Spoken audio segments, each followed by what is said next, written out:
A cool autumn wind whistled through the old wooden boards of the barn, creating the illusion of a whisper. The night in the small Montana town was filled with the sounds of nature.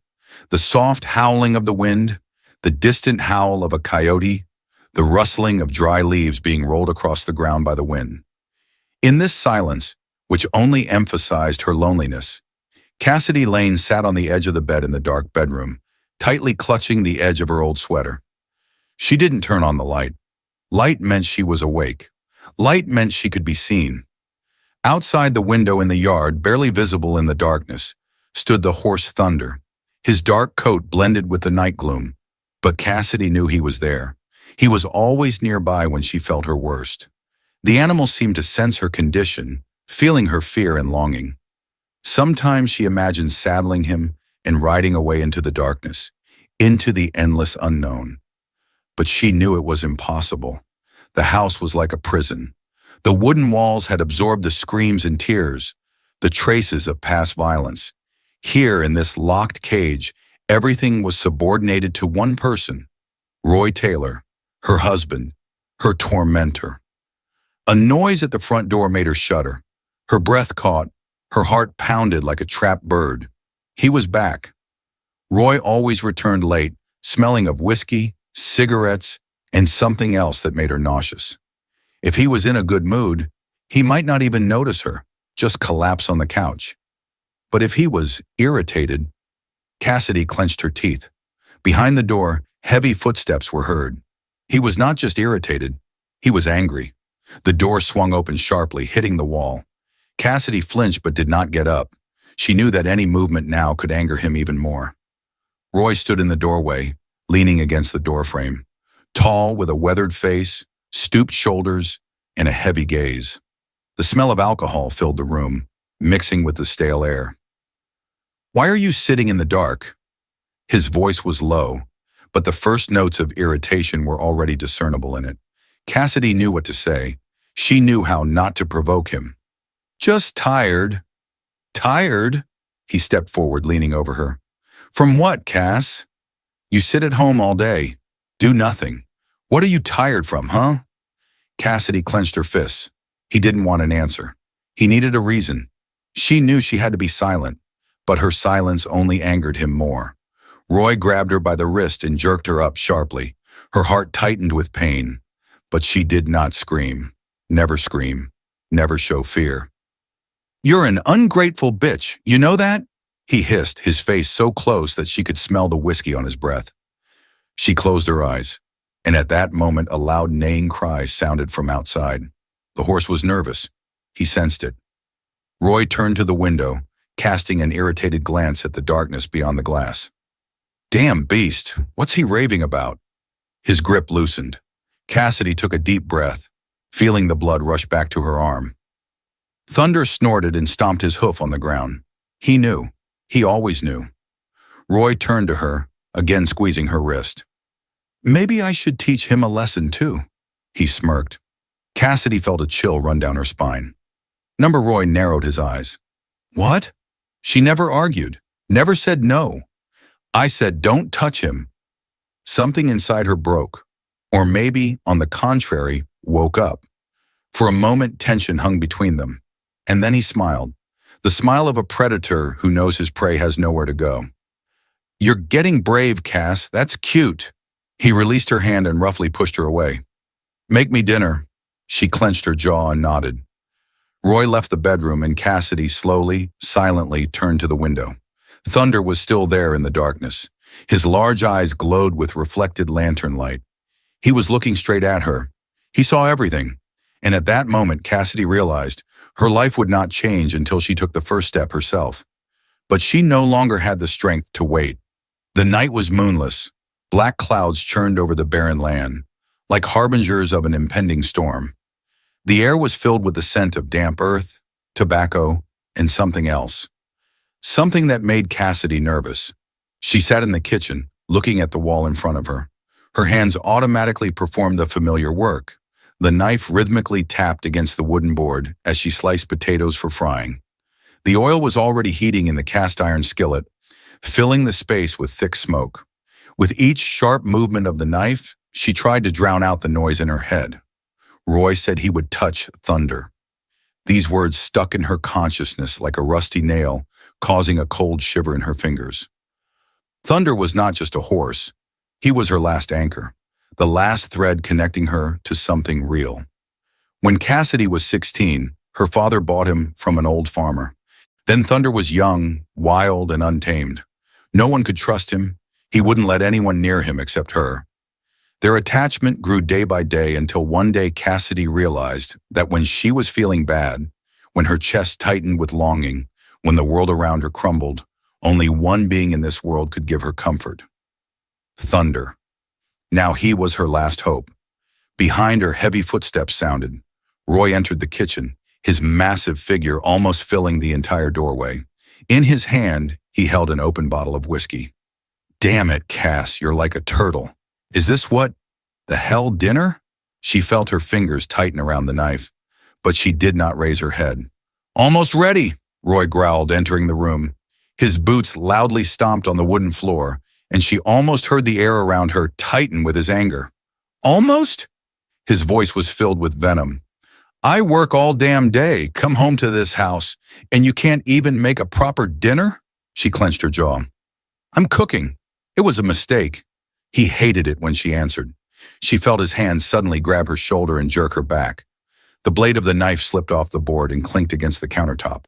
The oil in the skillet jumped, hissing, splashing hot drops onto her wrist. Cassidy squeezed her eyes shut from the pain, but did not make a sound. Roy dug his fingers into her skin, forcing her to turn and face him. "What did you just say?" She met his gaze. In his eyes there was an alcoholic haze and anger. This look she knew too well. He was like a storm ready to break at any moment. "I said I'm cooking, Roy." He smirked. "You're starting to annoy me, Cass. Maybe you should learn to respect the one who keeps this house afloat." He pinched her chin. She gritted her teeth, knowing that any word now could lead to the worst. Roy stared at her intently for a few seconds and then slowly removed his hand. "Finish dinner, and without those sour faces of yours." He turned and left the kitchen. Cassidy stood for a few seconds, listening to her inner feelings. Her heart was pounding, but not from fear, from anger.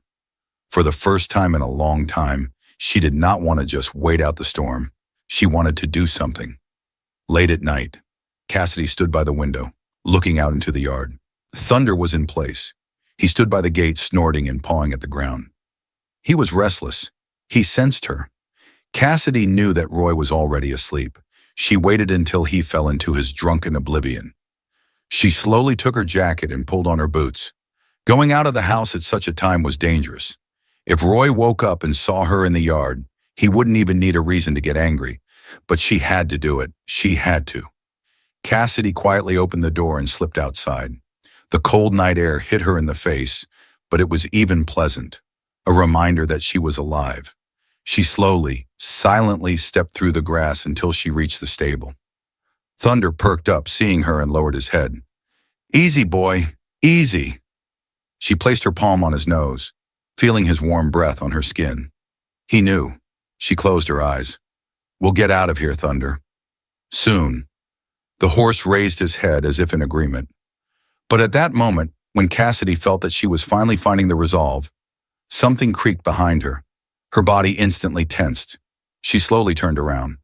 By the porch of the house stood a silhouette, heavy breathing, and she immediately knew. Roy had woken up. The darkness thickened, turning the night air into a dense, almost tangible fog. Cassidy felt the cold creeping under the thin fabric of her shirt, but that was not as scary as the realization that Roy saw her. He stood by the porch, swaying slightly, but that didn't mean he was weaker. Drunk Roy was the most dangerous Roy. Cassidy convulsively swallowed, her heart leaping into her throat. "What the hell are you doing here?" His voice was low, drawn out, and that's how it sounded before everything got really bad. Thunder tensed, as if he too sensed the danger. He tossed his head, snorted. His hooves nervously scraped the ground. Cassidy knew she had seconds to think of something to say. "I was checking on Thunder," he was nervous. Thought maybe coyotes were nearby. Her voice was steady, but inside everything was trembling. She knew the truth. The last thing Roy wanted to hear. He stepped closer. Coyotes, huh? He sneered, and even in the dim nightlight, Cassidy saw his jaw muscles twitch. Or maybe you're plotting something again? You're smart, aren't you? She clenched her palm into a fist, digging her nails into her skin. You're wrong, I was just… Roy abruptly raised his hand, and Cassidy instinctively flinched. He didn't hit her, but she didn't need proof that he could. Shut up! His voice sounded sharp, like a whip. She froze. Roy stepped even closer. Now there was less than a meter between them. She could smell the alcohol, tobacco, and something else. Something dark. Do you take me for an idiot, Cass? She didn't answer. I'm asking you. Silence. Roy bared his teeth and took another step. But before he could touch her, Thunder moved. The horse neighed, turned, and with a thunderous stomp of his hooves on the ground. It was a warning, a real one. Roy hesitated. Cassidy saw a flicker of something like doubt in his eyes, but it lasted only a second. He slowly turned his head to Thunder and smirked. Ah, you son of a bitch! She knew that tone, and she knew what would happen next. Roy took a step toward the horse. What, you don't respect me either? Maybe you need to be taught a lesson like your mistress? Roy, no. Cassidy's voice trembled, but he was already reaching for the wooden pole he usually used for fencing. She knew what he was going to do. Thunder understood too. The horse raised his head, his nostrils flared, and his muscles tensed. Roy, please, don't touch him. She stepped forward, but he abruptly turned and grabbed her by the shoulder. So you care about him, huh? And you never cared about me, damn it. He shook her so hard that her vision darkened. Cassidy gasped, trying to break free, but his grip was like steel. Let go, Roy! Shut up! At that moment, Thunder roared. Cassidy didn't see what happened faster. His cry, or how the powerful body of the horse soared into the air, and his front hooves came down with all their might. Roy staggered. He almost fell. Cassidy didn't wait. This was her chance. Run. That was the only word pulsing in her head. She rushed to the gate. It was closed. Damn. She rushed to the stable, where a key hung on a hook. But behind her, footsteps were already heard. Roy had come to his senses. You decided to play with me, bitch! His voice was unlike before. He no longer threatened. He promised. Her fingers found the key. She tore it off the hook and spun around. Roy was too close. She lunged for the gate. Her hands were shaking. She inserted the key. Turn. Click. But she didn't have time. His hand grabbed her hair. Where the hell do you think you're going? She screamed. Her hair crunched in his fingers as he yanked her back. She fell.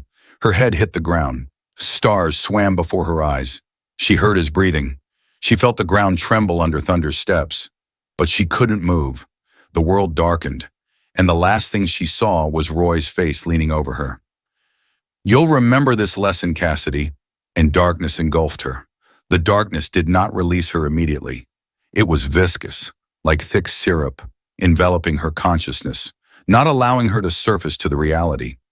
At some point, Cassidy felt like she was a little girl again, sitting on her parents' porch, listening to her father clean his old rifle and tell stories about distant travels.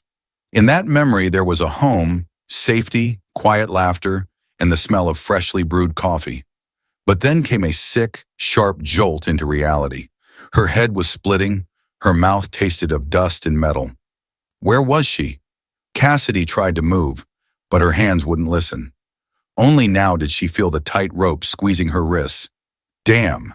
She was in a room. She gasped, frantically trying to inhale. The floor was wooden. It smelled of old sweat, cigarettes, and something sour. Roy. Cassidy remembered everything. She shivered, a chill running through her entire body. She had tried to escape. Thunder had saved her.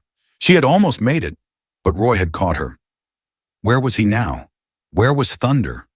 Fear gripped her, but through it, anger surged. You're awake. A voice came from the right. She turned her head, ignoring the pain in her neck.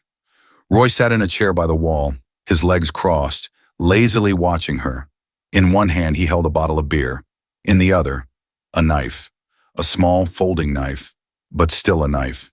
His eyes were clear. He was no longer drunk. That was worse. He understood everything.